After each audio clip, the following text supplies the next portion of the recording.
Bonjour et bienvenue à vous, chers amis passionnés d'intelligence artificielle. Votre hôte Jean-François Sénéchal, prof à l'Université Laval. On est au Québec, à Québec. Bienvenue à la conclusion de cette troisième saison d'IA Café. Gros party. On a la langue à terre, mais on va se faire un party quand même. On enregistre, on est le 22 juin. C'est l'été, il fait beau dehors, il fait chaud, ça sent les vacances et ils sont nombreux en studio avec moi aujourd'hui. Le premier, écoutez, ça fait plus d'1 an que vous ne l'avez pas entendu à ce micro, j'ai fait le calcul. Il est de retour en studio. David Beauchemin est là. Comment ça va, David? Ça va bien, toi? Yes, merci d'être là, je suis content de te revoir. Ça fait plaisir. Fred Plamondon est avec moi ici en studio, à ma gauche. Vous le voyez pas, mais vous saurez qu'il est à ma gauche. Comment ça va, Fred? Ça va bien, toi-même? Yes. Shirley Plumeran nous accompagne aussi. Comment ça va, Shirley? Salut, ça va et toi? Ça va très bien. T'avais-tu déjà rencontré David? Bah si. Oui. Oui, au Me début. semble-t-il. Ouais. Bon, ben, excellent. Puis Sylvain aussi est là avec nous. Comment ça va, Sylvain? Ça va bien, vous autres? Yes, vous les avez entendus, sont là. Bienvenue à notre conclusion, je le disais, de cette troisième saison d'IA Café. 3 saisons. 3 saisons, c'est 65 épisodes là, lorsqu'on va avoir fini cette petite saison. Une belle communauté d'IA francophile, francophone, tissée, très serrée, mais qui ne cesse de croître, puisque vous êtes curieusement nombreux à nous écouter. Et je dis curieusement parce que je le dis souvent, là, mais on parle pas de hockey ou de foot ici, là. Pas de CH ou de PSG, là. On parle de recherche en IA, des experts en français en plus.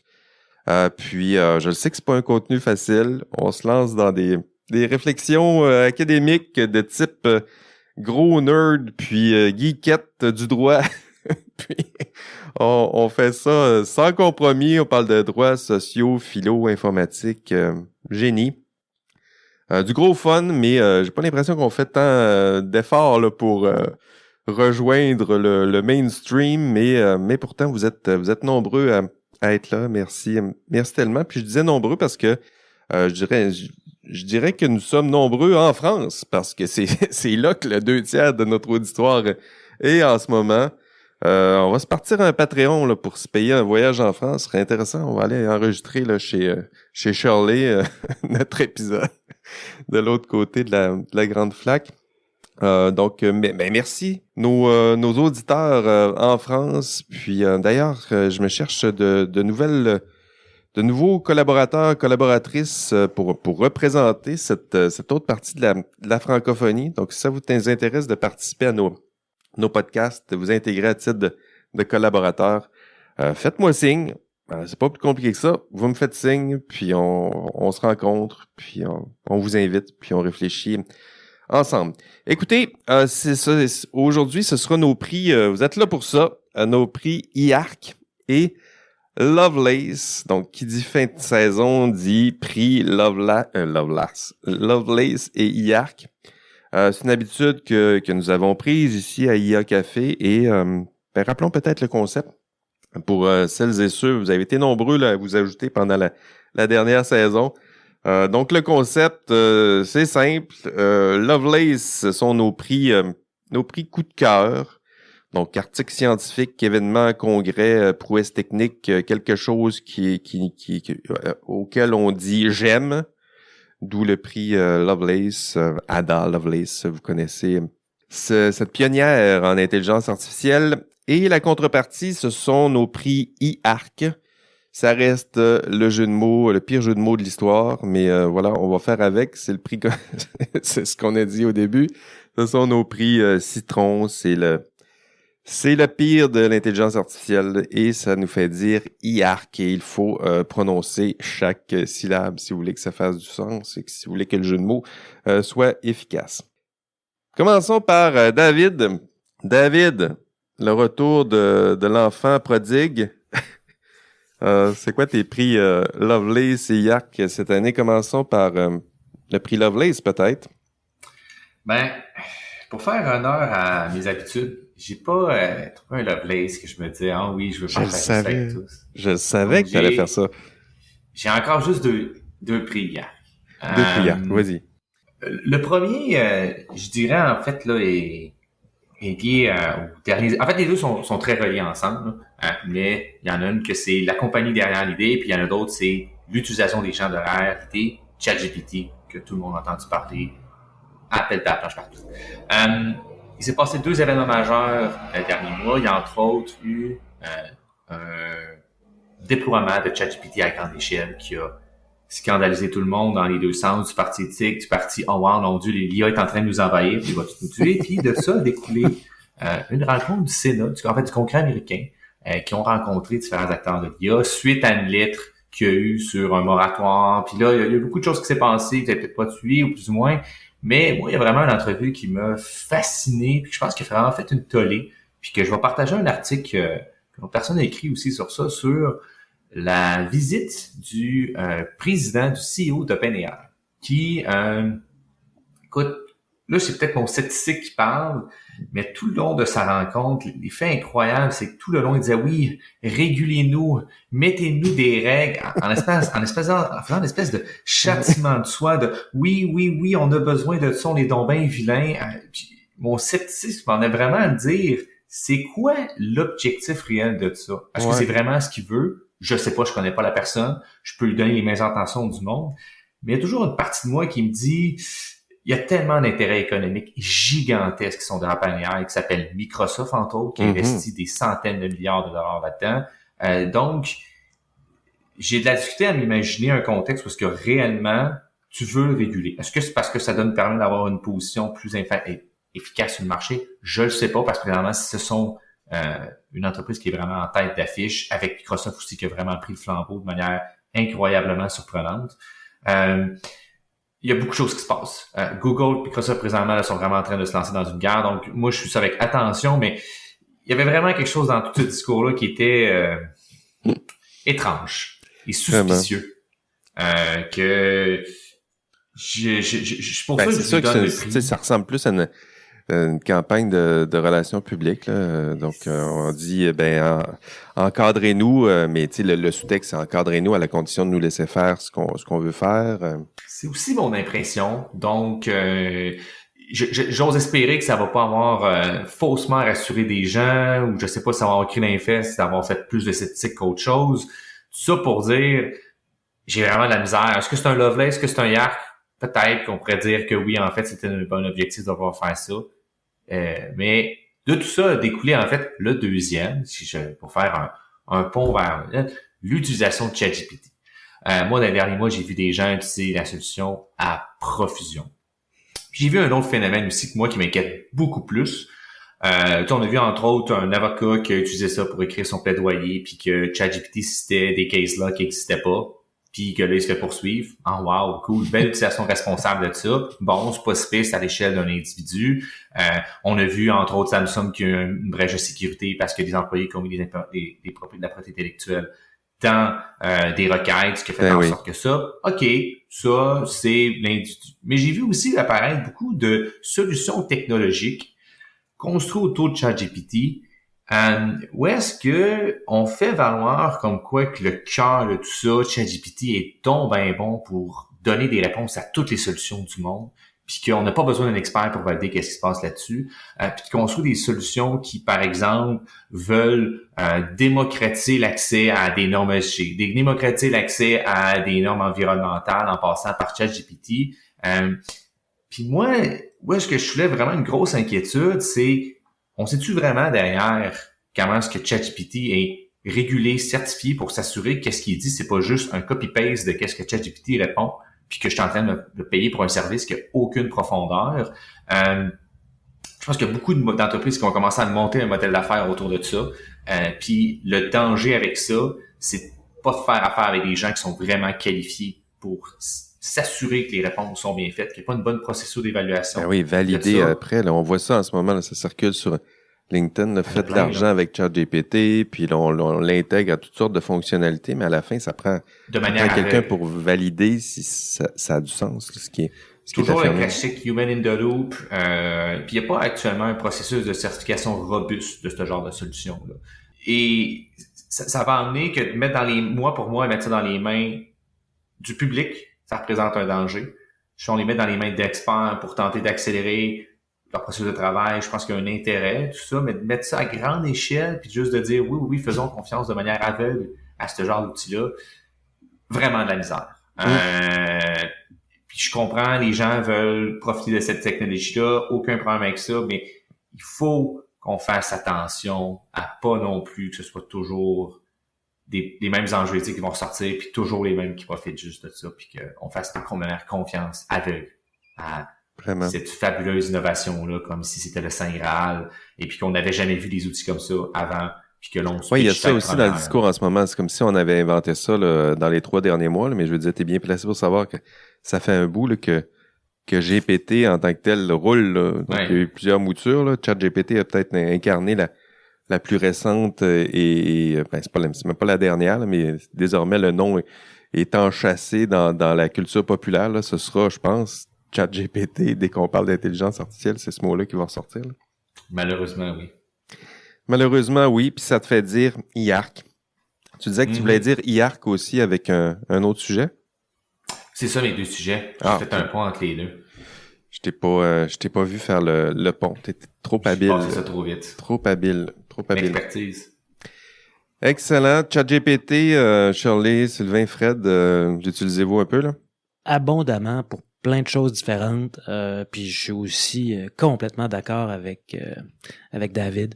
En fait, c'était moi-même mon IARC que je voulais faire, c'était de parler du technosolutionnisme ambiant puis du hype qui existe sur LinkedIn, entre autres. C'est absolument imbuvable.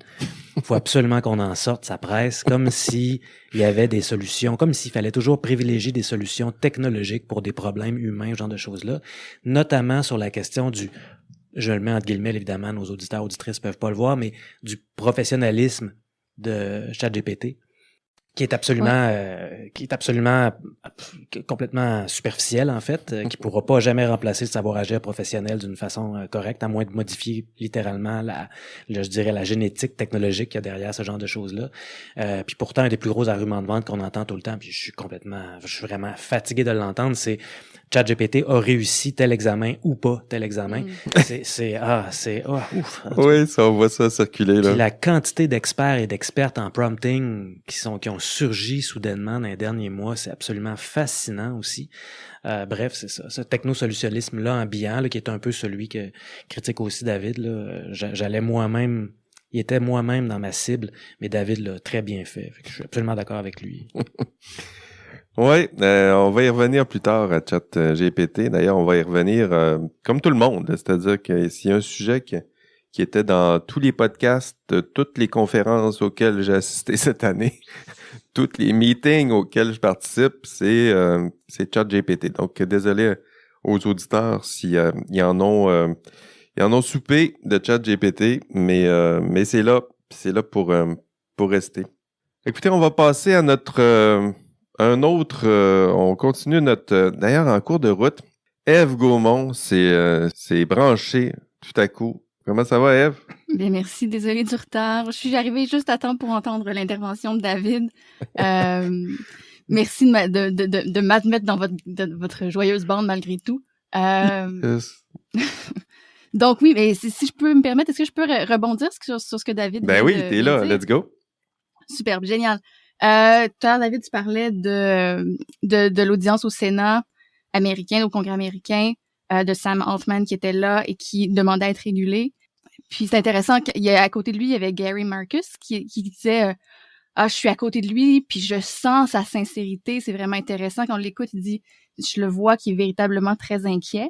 En même temps, il y a un article du Times qui est sorti hier matin qui disait que à peu près dans les mêmes délais, pendant que Sam Altman était au Congrès, il y avait une armée de lobbyistes à Bruxelles qui demandaient à ce que le AI Act, le projet de loi européen sur l'encadrement de l'IA, soit watered down, qui soit un peu édulcoré pour faire en sorte qu'il ne s'applique pas trop au generative AI, donc au système du genre ChatGPT. Donc, ça peut quand même nourrir le cynisme, définitivement. Et je pense qu'on est tous là sur le cynisme du double discours. Par contre, je suis peut-être un petit peu moins critique que Sylvain. Puis on se rappelle les Sylvain ou David? Sylvain, là je passe à Sylvain qui a répondu, qui disait qu'il était très très critique et du technosolutionnisme et compagnie. C'est moi, ça. C'est Fred. C'est Fred. Ouais. Ah, excuse-moi. David. Okay. Ouais. C'est parce que C'est moi qui est techno-résistant. Ok, je voyais pas. Je voyais pas ta caméra. Désolé. Non, il est à côté de moi. Continue. J'ai le rôle d'une voix off aujourd'hui. Ah oui, c'est ça, les Continue, problèmes donc. d'arriver en retard, voilà. Peut-être un petit peu moins Il n'y a pas de souci. résistante que Excuse-moi, que Eve, Fred. je t'ai coupé dans ton souffle. Vas-y, Non, pas continue du tout, tes thèmes. pas du tout. Vas-y. Mais je pense qu'il faut quand même pas tout rejeter. Si on rejette tout en bloc, puis on reste dans une posture très critique, puis je veux dire, je suis le tenant de cette posture-là aussi parfois, mais je pense qu'on risque de se faire bypasser par ce qui se passe. Si on est juste toujours en train de tout critiquer, les choses vont continuer à avancer, puis on pourra peut-être pas les améliorer. Je pense qu'il y a peut-être une réflexion à avoir sur comment on peut, je sais pas, gambader un peu à côté du train pour continuer de dire, bon, ce que vous faites peut-être bien, peut-être que ça peut jouer un rôle pour les professionnels, pour les avocats, il y a un article là, dans la presse qui est sorti pour l'examen du barreau au Québec notamment, qui disait que on réussissait à peine à avoir, je pense, 14% sur la réussite de l'examen professionnel. Oui, c'est clair que ça remplacera pas, mais comment est-ce qu'on peut voir pour s'assurer que ça va aider les professionnels à faire leur travail mieux? Parce que si nous, personnes qui sommes critiques, ne prenons pas part à la discussion, ça va être les technosolutionnistes qui vont essayer d'aider les professionnels, puis ils peuvent le faire tout croche. Je pense que c'est des gens qui ont une perspective critique, un regard critique, qui devraient sauter dans le train puis d'aider à ce que la révolution technologique se passe de manière relativement intéressante, parce que effectivement tous les gens qui écrivent sur LinkedIn sont un petit peu démoralisants. Oui, non, t'as bien raison. Je pense. Oui, mais les deux, je pense qu'il faut trouver notre chemin entre les deux, là, justement, entre faire une vraie critique là, raisonnable, là, pas juste une critique défaitiste là, en disant on est damné puis on s'en va dans le mur. Je pense qu'il faut le pas de recul qu'il faut faire, c'est celui qu'on tente de faire, là, voir ce qu'il y a de bon là-dedans, ce qu'il y a de bon dans cette technologie-là. Il y a évidemment du bon et du très bon. Puis continuer d'être critique lorsque le discours se sert un petit peu de ses tribunes pour faire la promotion de sa technologie, pour dire mettez-nous des barrières, puis en même temps, si vous permettez, on va décider de la hauteur de la barrière en question. Donc, je pense qu'il faut quitter le cynisme. Ça, t'as raison, là, tu sais, une espèce d'humour qui abandonne. Moi, je suis hyper contente des interventions de David et de Eve et de Fred, pardon, parce que ça s'inscrit parfaitement dans mon YARC, le sentiment que j'ai sur mon YARC. Donc, parfait. Bouge pas.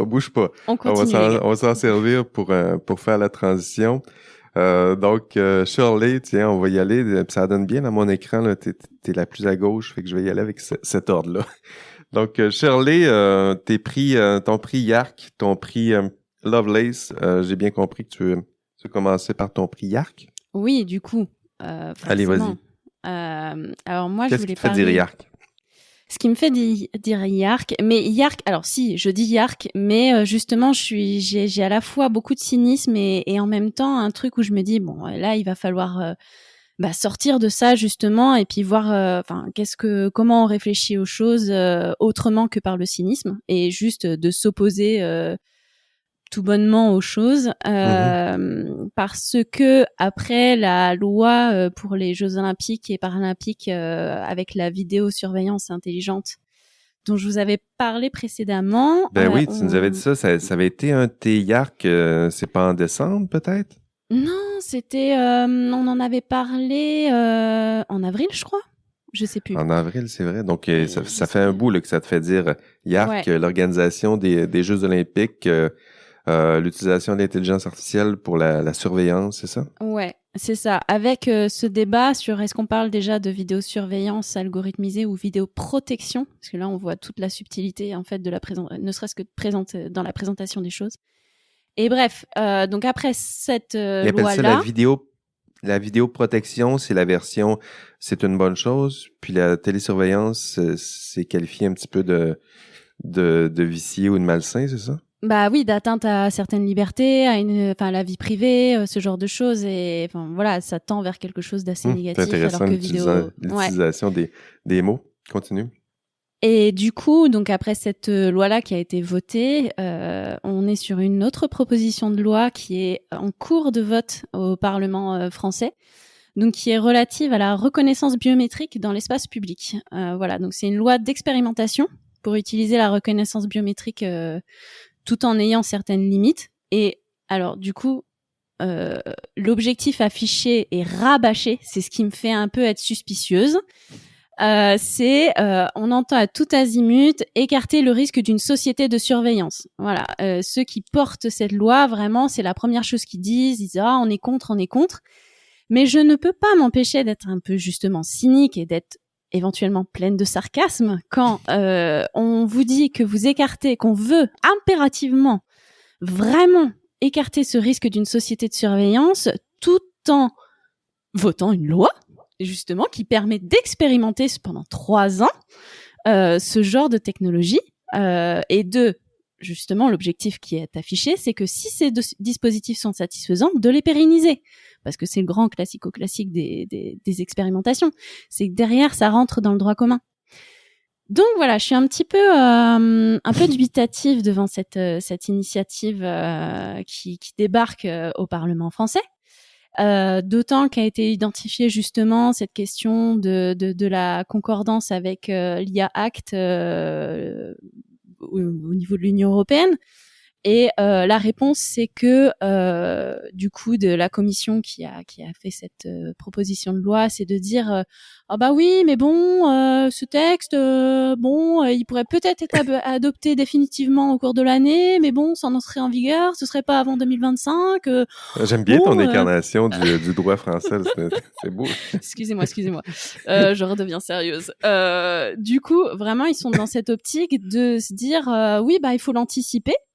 La voix revient. Il faut l'anticiper parce que les choses sont pas faites en temps et en heure au niveau de la temporalité, c'est inadapté au niveau de l'Union européenne. Sauf que l'objectif affiché, j'ai vu une vidéo justement de présentation de cette proposition de loi avec donc le sénateur porteur de cette loi. Qui a à un moment qui a lâché comme ça telle une bombe que clairement son objectif c'était d'influencer après au niveau de l'Union européenne par le biais de l'expérimentation française d'influencer le texte européen. Alors dans quel sens voilà. Du coup les expérimentations je vais pas faire de politique mais enfin c'est un peu... T'es toujours tenté de faire de la politique, Shirley Chelsea. Mais c'est un peu déstabilisant parce qu'on peut pas s'empêcher de se dire, mais attendez, là il y a certaines problématiques importantes qui sont pas soulevées et puis on a l'impression qu'ils vont au forcing. Je sais pas, je suis un peu dubitative. Les expérimentations en question, donc il y a ce qui est prévu, c'est expérimentation de dispositifs d'authentification biométrique sans consentement pour l'accès à certains grands événements. Donc ça va être tout ce qui est événements sportifs, culturels, voilà, ça c'est assez large et justement qu'est-ce qu'on entend par grands événements. Donc c'est à la discrétion des pouvoirs publics, des préfets. Notamment. Ensuite, il y a des expérimentations qui vont être autorisées, autorisées pendant 3 ans de traitement de données biométriques a posteriori dans le cadre d'enquêtes judiciaires ou en matière de renseignement. Donc, avec des recours prévus à des logiciels de traitement de données biométriques dans le cadre d'investigations en cours sur tout ce qui est terrorisme, infractions en matière de prolifération des armes de destruction massive, infractions en matière d'armes, infractions en matière d'explosifs, infraction relative à l'atteinte à l'intégrité des personnes punies de 5 ans d'emprisonnement ou plus. Tout ce qui est procédure de recherche d'une personne en fuite. Puis ça, la loi, donc là, le cadre, ce que je comprends, c'est que ça va être permis, encadré, mais permis pendant 3 ans. Ouais. Puis éventuellement, on va revoir le processus pour peut-être en faire quelque chose de plus c'est ça, plus pérenne. exactement. Ouais, exactement. Donc c'est vraiment, on le permet pour des cas d'usage précis et avec un cadre d'autorisation qui est prévu. Alors selon les cas, voilà, bon, je ne vais pas rentrer dans le détail de la loi, d'autant qu'elle n'est pas complètement votée. Mais voilà, il y a certains garde-fous qui sont prévus avec des autorisations, c'est avec des limites dans le temps qui sont possibles. Par exemple, voilà, il y a des délais fixés à partir du moment où vous êtes autorisé à faire du traitement comme ça sur des données biométriques. Ça peut être dans le cadre d'une procédure, mais sous 1 mois seulement. Voilà, il va y avoir des garde-fous quand même, heureusement d'ailleurs, mais voilà. Donc il y a, vas-y Ève, je t'en prie. Est-ce que c'est un mécanisme commun en droit français? Est-ce que ce format d'expérimentation-là, est-ce que c'est ce qu'on appelle un bac à sable réglementaire ou Ah, c'est mignon cette expression. Du coup, j'ai jamais entendu cette expression. C'est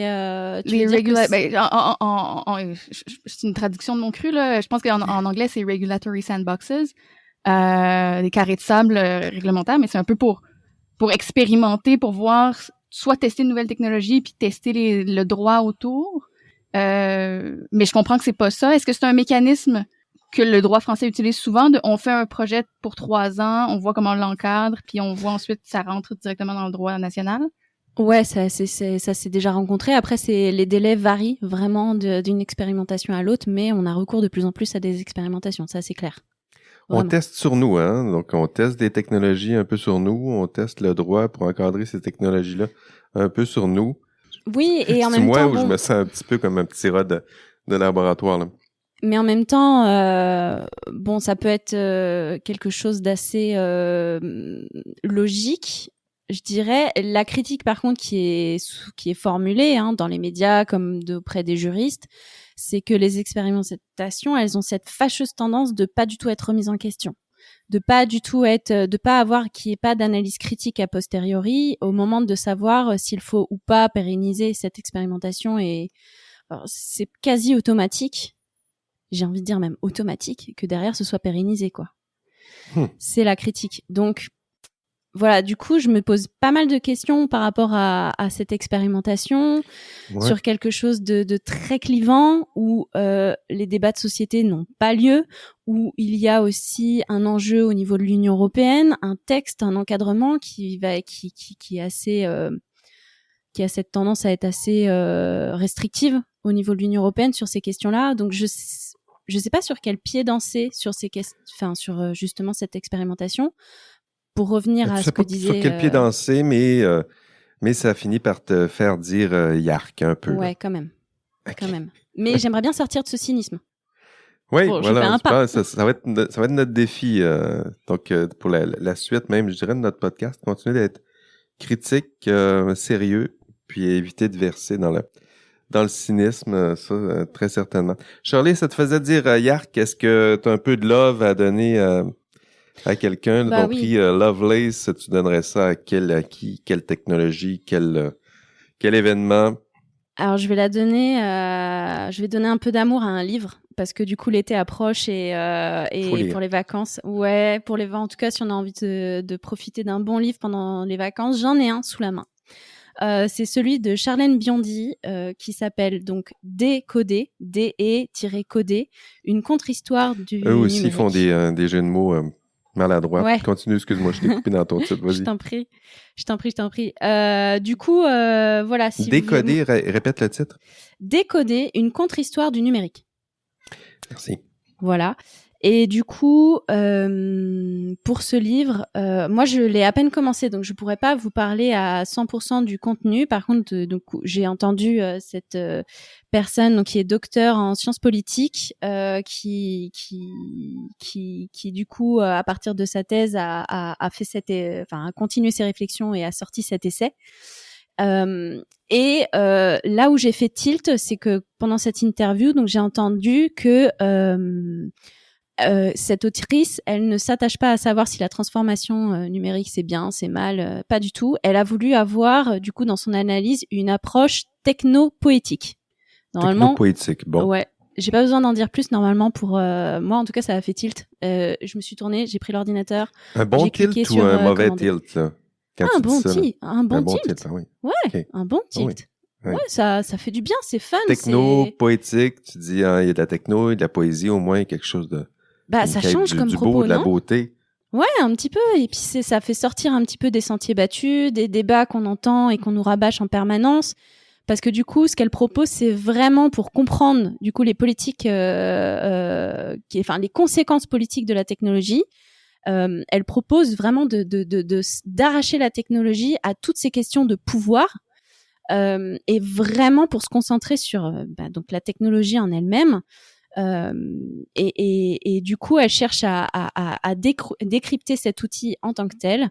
Et pas, par exemple, dans les mains d'un Elon Musk, voilà, simplement en tant que outil permettant une nouvelle façon de faire, de penser, de capter le réel. Et je trouvais ça assez intéressant, où elle surfait autour de cette idée de créativité, parce elle est persuadée qu'il y a quelque chose vraiment à réinventer. Et du coup, de proposer une approche technopoétique pour ça, je suis vachement curieuse. Répète le nom de l'autrice en question. Charlène Biondi, Décoder, une contre-histoire du numérique. Très bien, Shirley. Ça sera sur ma liste d'achat chez mon libraire du coin. C'est sûr que je vais me procurer ça. On continue notre liste des prix IARC et nos prix Lovelace. J'avais dit que je commençais à gauche, mais il y a encore quelqu'un encore plus à ma gauche qui est avec moi en studio. Je vais aller vers Fred. Fred, tu commences par quoi? Tu donnes du love, tu dis IARC, tu fais quoi? Ah, moi, comme tu as dit, je suis vraiment à l'extrême gauche, fait que je vais commencer par donner du love. Du love. Ouais, bon, du love. Vas-y. Mais c'est du love qui alimente quand même un petit peu le cynisme, je dois dire, mais c'est du love important. Puis, je vais me placer en faux. Moi, je pense que le cynisme, ça a une fonction sociale importante quand vient le temps d'un grand changement sociologique comme celui-là, sociétal. Quand évidemment, il est alimenté par les bonnes choses. Puis c'est de ça dont je vais parler aujourd'hui. Puis je vais peut-être vous demander de faire un peu de travail avec moi. J'ai préparé une mise en situation. Je n'ai plus de jus, je peux plus travailler. Là. Tu peux plus travailler? Non. Ça va être vraiment simple. En fait, peut-être même que ça va te faire découvrir un nouvel emploi, sait-on jamais. Ah. Ouais. Fait que mon Lovelace, ça s'en va à la revue qui s'appelle The Verge, qui a publié un article qui s'intitule AI is a lot of work. Ah, voilà, ça rejoint ça me décourage un peu plus, là. Ouais, c'est ça, en fait, c'est parce que, tu sais, tantôt, je critiquais un petit peu l'espèce C'est de qui? C'est dans The Verge. C'est dans The Verge. Je critiquais un peu le technosolutionnisme ambiant qu'il y avait entre autres sur LinkedIn, là, qu'on en voit particulièrement beaucoup sur ce coin-là de l'Internet. Puis on a l'impression que tout ça, c'est magique. Hein, je veux dire, on pose une question à ChatGPT de OpenAI ou on pose une question à Claude de Anthropic, par exemple. Puis là, soudainement, il y a une production de données dans une forme grammaticalement correcte. Puis là, on fait « Ouh, ça peut être utilisé d'une certaine façon ». Puis on a l'impression que c'est un peu magique. Puis on parle du nuage, puis etc. Mais on voit pas exactement bien ce qui se passe en arrière. Pour ceux qui m'ont déjà entendu à ce podcast-là, savent que j'ai une marotte sur le travail, l'emploi, puis sur les aspects plus cachés, invisibles de l'intelligence artificielle. Mm-hmm. Cet article-là porte de très belle façon, en fait, sur la chaîne de valeur derrière l'intelligence artificielle. Fait que ça ressemble à quoi dans l'usine de l'intelligence artificielle? Comment est-ce que les gens... quelle sorte de travail ou de travaux les gens vont faire pour nous permettre d'avoir accès à ces outils-là qui font des choses absolument fameuses et étonnantes. Ça, là-dessus, il n'y a aucun doute. Là. Ce qui fait que je vous propose, pour commencer, une petite mise en situation. Vas-y, je suis prêt. Oui, vous êtes prêts? Bon, je m'adresse évidemment au reste de notre gentille équipe. Donc, avec l'inflation, vous vous retrouvez un peu sans le sou. Peut-être que vous faites partie des malchanceuses qui ont une hypothèque à taux variable. Puis là, vous vous dites, ça n'a pas de bon sens, il faut absolument que j'augmente mon revenu. Puis pour ça, vous choisissez, parce que vous adorez l'intelligence artificielle, vous choisissez de devenir annotateur ou annotatrice pour aider une compagnie qui développe des logiciels de l'avenir à obtenir à nettoyer, préparer des jeux de données qui vont servir à l'entraînement de leur nouveau système d'intelligence artificielle. Oui, c'est ça. Il y a moyen de s'enrichir. Ouais, il y a moyen de faire une scène avec ça. Oui, sûrement. Même si on n'est pas kenyan? Même si vous n'êtes pas kenyan, hein, tout le monde peut participer. En fait, c'est que les systèmes d'intelligence artificielle, étant donné qu'ils deviennent de plus en plus complexes, demandent de plus en plus une annotation qui est tout aussi complexe d'une certaine façon. Ce qui fait que dans beaucoup de situations, les tâches des annotateurs, des annotatrices se complexifient aussi, notamment dans le cadre d'une compagnie qui fait beaucoup d'argent avec ça, OpenAI, qui utilise donc une approche qui est le Reinforcement Learning by Human Feedback, si je me trompe pas. Là, si je le dis ça fait du sens, en tout cas. peut-être que David pourra me corriger là-dessus. C'est exactement ça. C'est exactement ça. Puis en gros, avant de vous mettre en situation, petite note, le Reinforcement Learning by Human Feedback, le RLHF, ça sert à notamment capter des données, mais pas d'utilisation, mais des données où on pourrait appeler anthropomorphiques, c'est-à-dire c'est quoi nos interactions avec la machine? Comment est-ce qu'on juge que le résultat ou les données grammaticalement correctes qui sont générées par l'outil sont à notre pourquoi on les aime? Qu'est-ce qui fait qu'on préfère un résultat plutôt qu'un autre? Mm-hmm. Là, vous voyez que j'utilise bien résultat et non pas réponse pour essayer de ne pas faire trop d'anthropomorphisme, c'est difficile. Fait que le renforcement, le RLHF, avant la petite mise en situation, ben ça sert à une compagnie comme OpenAI à obtenir des données d'interaction avec leur système pour essayer de comprendre qu'est-ce qui fait qu'on trouve un résultat plus humain qu'un autre, par exemple. Fait que ça leur sert bien. Fait que quand vous allez sur le site, comme moi je suis un abonné de GPT-4, fait que je l'utilise pour plein de choses. Quand je vais sur le site, ben toutes mes conversations sont là. Puis ce que OpenAI apprécie, c'est de voir comment moi je réagis à ça, puis comment je réagis aux résultats. J'étais un expert à mon domaine, ça vaut cher, ça là comme travail d'annotation, là, mais ils le font gratuitement, puis en plus ils me chargent par mois. Mais cela est une autre histoire. Donc, avec l'inflation, vous décidez d'augmenter votre revenu, puis vous devenez annotateur puis annotatrice. Mais vous n'avez pas envie de vous déplacer dans un pays du Sud global, là où se trouvent la plupart des espèces de centres d'annotation, en fait. Vous créez un compte sur une compagnie qui s'appelle Amazon Third Machine ou sur Click, je sais pas quoi, ou peu importe une autre compagnie qui fait ça. Fait que vous créez votre compte, vous complétez la période d'entraînement gratuitement parce que vous n'êtes pas un salarié. Si vous n'êtes pas salarié, vous êtes considéré comme un utilisateur, une utilisatrice d'une application, d'une plateforme. Vous n'êtes donc pas protégé par le droit qui s'applique au travail dans un contexte de salariat, d'habitude. Donc, de toute façon, vous voulez faire une scène avec ça, puis vous dites, tiens, je vais quand même bien faire un petit peu d'effort puis d'entrepreneuriat. Fait que vous lisez le manuel de 40 pages qui vous explique ce qui doit être annoté de ce qui ne doit pas être annoté. Puis vous remarquez que la semaine précédente... Ça existe, ça, là. Ah oui, tout ça existe. Là. C'est documenté. Vous allez trouver ça dans l'article de Verge. C'est juste moi qui décide de faire un petit peu d'interactivité. Je suis curieux de voir ce processus-là là, en route, là, de l'exemple que tu donnes. Là, j'y arrive. C'est vraiment un article fascinant, d'ailleurs, très bien rédigé, grand public, mais en anglais.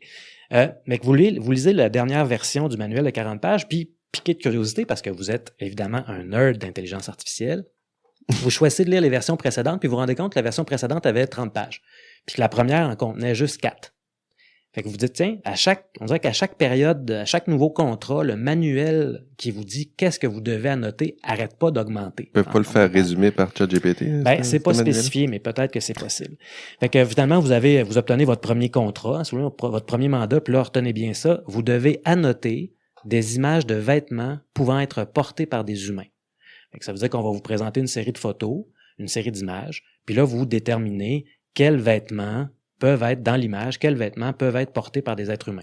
Est-ce que ça vous semble quand même assez simple comme tâche? Ben vraiment, okay. Je suis capable de faire ça, là. OK, je commence. Une photo de famille Instagram contenant 2 adultes, 2 enfants, dont l'un est déguisé en bébé Yoda. Oui, facile, ça. Qu'est-ce que vous annotez? Quelles sont les images pouvant être portées par des humains? C'est ça que vous devez dire à la machine en faisant des petits carrés. Fait que là, à chaque fois, vous prenez votre souris, puis vous faites un petit carré autour d'un vêtement qui peut être porté par un humain. Il y a 2 adultes, 2 enfants, dont l'un des 2 est déguisé en bébé Yoda.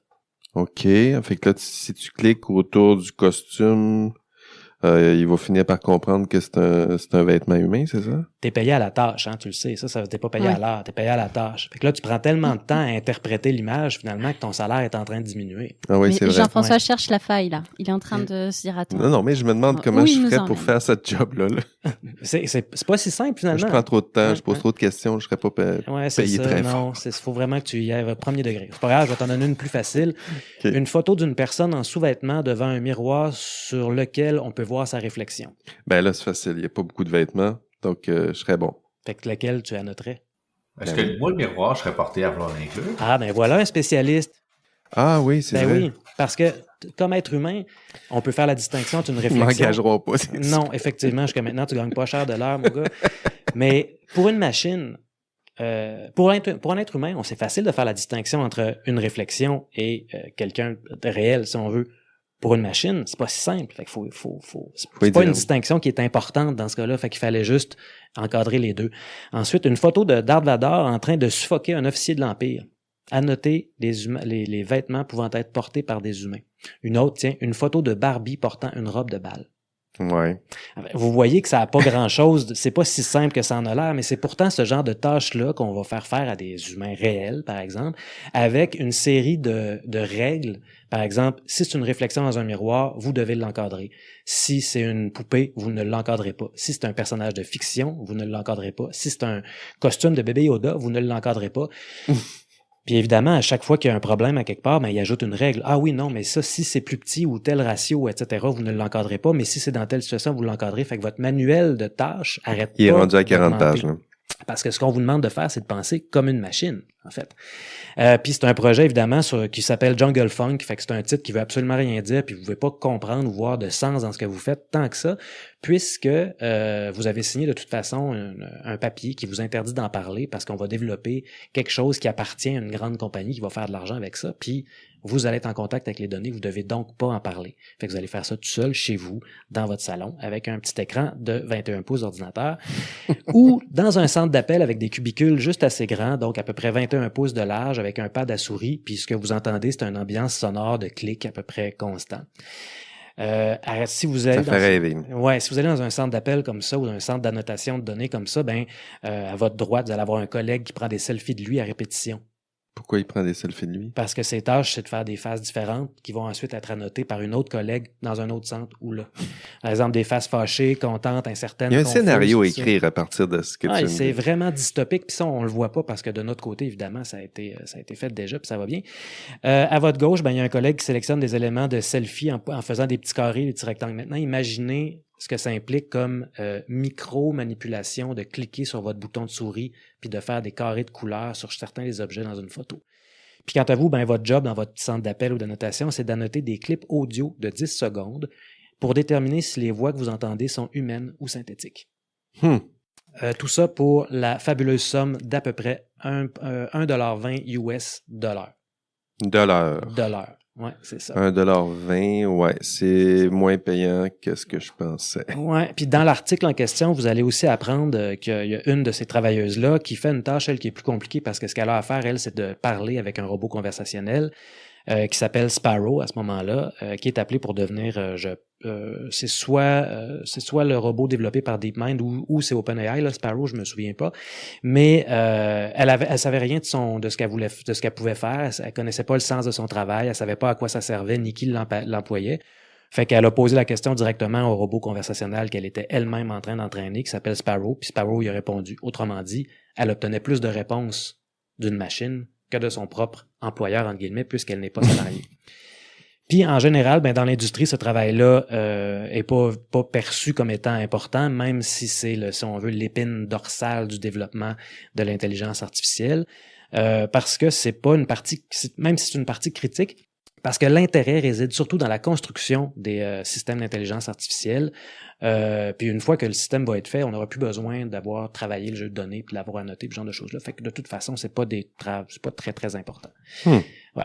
Mais en fait, comme c'est quelque chose qui est en augmentation à peu près constante dans le moment, puis que les systèmes d'intelligence artificielle deviennent performants, ça veut dire aussi que ce métier-là d'annotateur puis d'annotatrice est appelé... C'est comme ça qu'on appelle le métier, annotateur, ouais, annotatrice. Comme ça, annotateur, annotatrice, coach d'IA, entraîneur d'intelligence artificielle, tu sais, ce genre de choses-là.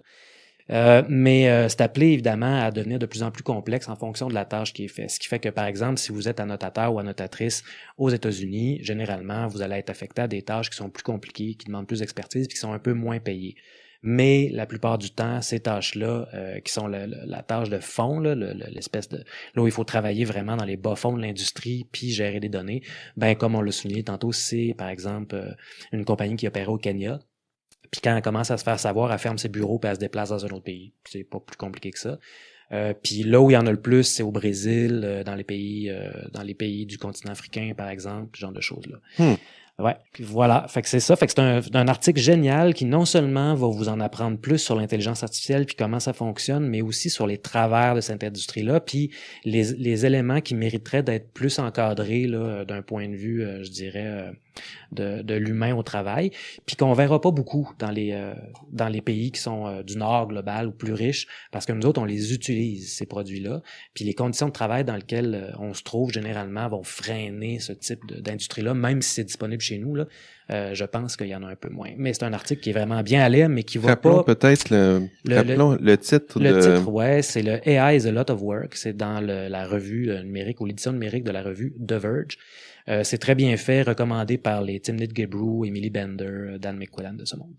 Excellent. Donc, on va aller lire ça. Il y a de la lecture cet été là, qui se prépare. Ouais. J'ai Dans un The petit Verge. 15 secondes. Vas-y, Eve. Rapidement. C'est super intéressant ce que tu disais, Fred. Par contre, je pense qu'il faut prendre pour pouvoir être en mesure de bien encadrer ça, je pense qu'on peut prendre un pas de recul puis regarder ce qui s'est fait dans le passé. C'est pas une problématique qui est entièrement nouvelle. Tous ceux qui faisaient de la modération de contenu pour les réseaux sociaux, qui s'assuraient de censurer les contenus problématiques, les CSAM, donc l'abus d'enfants, la pornographie juvénile Ah oui, en c'est différentes manières. C'était souvent relégué à des gens aux Philippines, dans le sud global, des conditions de travail excessivement difficiles. Puis il y a eu des initiatives qui ont été mises en place pour un peu améliorer les conditions de vie de ces travailleurs-là. Il y a eu des partenariats entre les grandes plateformes, encore là, qu'on peut critiquer, mais pour tout de même essayer d'augmenter à un niveau un peu plus raisonnable les conditions de travail. Ça pourrait être des choses desquelles on s'inspire pour la suite des choses, d'essayer de élever le niveau de vie de ces gens-là. Des travaux de Sarah T. Roberts, qui s'est intéressée aux conditions de travail épouvantables des modérateurs de contenu, je pense pourrait nous apporter des éclairages importants puis intéressants pour la suite des choses quant à ces travailleurs-là qui ont des emplois très, très débilitants là, quand même. En fait, qu'on peut pas vraiment appeler des emplois. Oui, je m'excuse, t'as raison. Mais je suis absolument d'accord avec toi. C'est sûr qu'il y a une façon d'encadrer ça, sauf que il y a un exemple un peu moins récent, mais qui est très pertinent aussi si on remonte au 19e siècle, dans le passage de la manufacture, par exemple, à l'usine, au moment où la machine-outil entrait un peu partout. Il y avait les ludites qui brisaient, mais au-delà de ça, il y avait aussi une espèce de déqualification. Ça passe par une déqualification du travail, puis ce qu'on est venu appeler du taylorisme, donc l'organisation scientifique du travail. Fait que ce qu'on fait, c'est qu'on parcellise à la tâche pour la réduire dans un paquet de petites tâches plus facilement opérables, si on veut. Puis ce que ça fait qu'on a besoin de travailleurs qui sont moins qualifiés pour faire des tâches, mais lorsqu'on les met tout ensemble, ces tâches-là, à la fin, on a un produit qui a coûté moins cher à produire. Parce qu'évidemment, les gens qui font des petites tâches, on les paye moins cher, par exemple. Puis sur lesquels on a eu le contrôle de A à Z pour ce qui est de la production. Puis pour être capable de passer au-delà de ça, puis pour être capable d'humaniser un peu le travail, ça a quand même pris une organisation collective très importante. Ça a pris une réforme du Code du travail, ça a pris une réforme des institutions démocratiques en général, en fait. Puis ça a pris aussi une syndicalisation importante qui s'est essoufflée au fil du temps, en tout cas au moins aux États-Unis, si on veut, qui va peut-être revenir, mais ce secteur-là de l'industrie qui fonctionne avec des règles puis qui opère selon des principes très, très syndicaux, qui ont même qui ouvrent des postes dans lesquels, je pense à Amazon, entre autres, qui ouvrent des postes dans lesquels on spécifie clairement qu'il faut avoir une expertise de lutte antisyndicale pour travailler là, par exemple, ce genre de choses-là. Font tout ce qui est possible de faire pour enlever des recours aux travailleurs, puis pour augmenter le pouvoir de l'employeur. Donc, pour isoler les travailleurs et les travailleuses, pour leur enlever des leviers de recours, par exemple, s'ils veulent émettre des griefs ou ce genre de choses-là, puis pour les isoler le plus possible.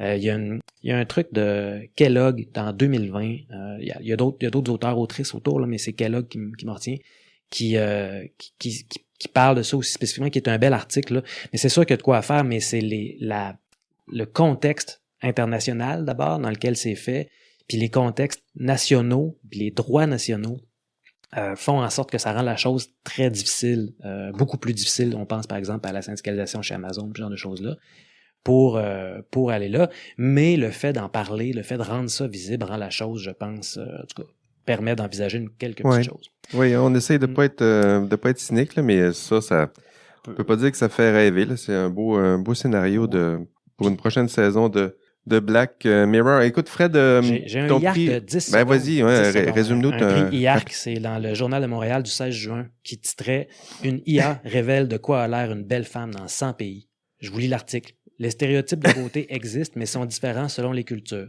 Afin de tenter de définir le modèle de beauté propre à chaque nation, le site StyleSeat a utilisé Midjourney, une intelligence artificielle génératrice d'images.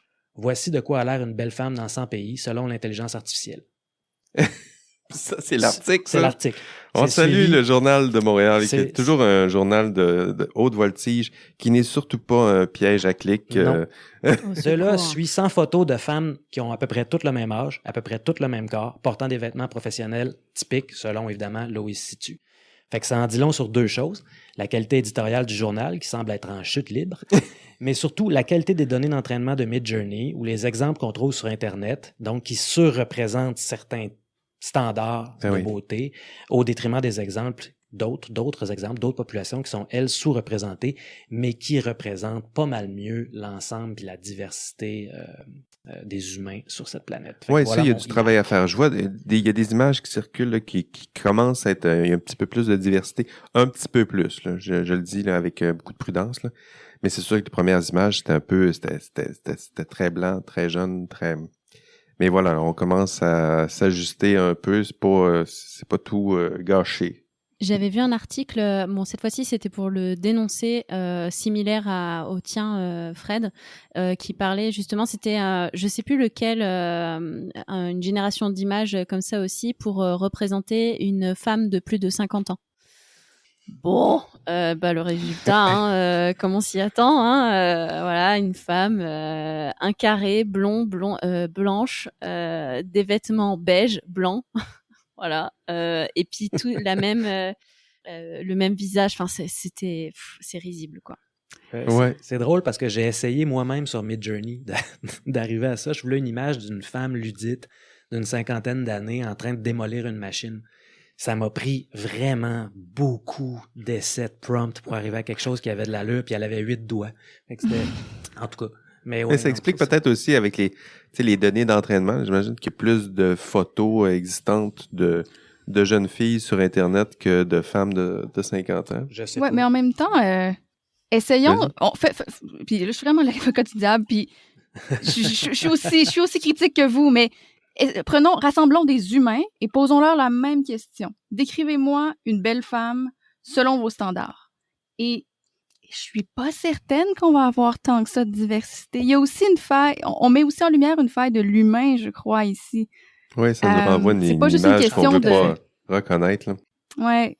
Absolument. C'est le reflet de ce qu'on dépose à quelque part sur le réseau, ça c'est certain. La différence, c'est que moi, pour produire 100 photos de femmes qui répondent à des standards de beauté, ça va me prendre vraiment beaucoup d'énergie, alors que là, ça a pris un prompt. Oui, mais si on demande, par exemple, juste si on, à place de faire un exercice de peinture et de photographie, on fait un exercice littéraire, puis on demande à des gens de nous narrer leur définition de ce qu'est une belle femme, je serais curieuse de faire l'exercice. À quel Il va point falloir on le pourrait être faire, scandalisé. cet exercice-là, juste comparer les deux. Là. On demande à des profs de littérature, décrivez-moi une belle femme pour voir si on arrive à un modèle qui ressemble au prompt utilisé par ces outils-là. Le prompt pour cet outil-là, juste pour faire une parenthèse, je l'ai lu, puis il est, on pourrait dire, épicène sur le standard, et qu'il laisse la machine déterminer de quoi les variables qui modifient le résultat, c'est le pays. Bon, écoutez, on va s'arrêter parce que ça fait quand même près d'une heure. On prend une pause pour cette première partie de nos prix IARC et Lovelace. Puis on vous revient dans 2 semaines avec la deuxième partie de nos prix. Allez, d'ici là, prenez soin de vous. Bye bye.